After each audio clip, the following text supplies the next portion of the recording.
Biz gittik bir Afrika halkına, hangisi yaşar Uganda'da hem Güney Sudan'da. Bilirsiniz mi? Nice orada kolada yortuları geçer.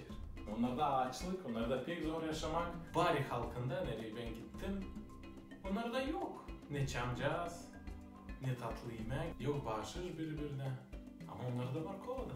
Onlar sevinirler Hristosun doğmasına, hem inanırlar ona. Afrika'da da, Amerika'da da, Avustralya'da da, Avrupa'da da, Asya'da da, her yerde var hep o Hristos.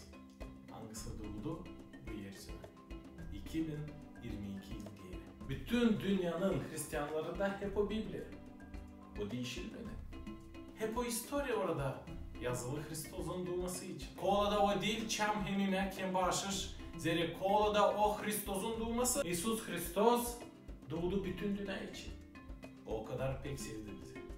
Hani öldü kurçana. Hani her biri kim inanacak ona kurtulmuş olsun. Bu yoğurtu günlerinde sevinerek, kabul ederek, hem bağışlayarak bağışır, yiyerek, toplanarak senselilerle unutmayalım ne o kolada. Aldoslar, siz beğendiyseniz bu videoyu hem beğenerseydiniz İyi Çoban kanalın videolarını koyun like hem yapın repost. Ne için?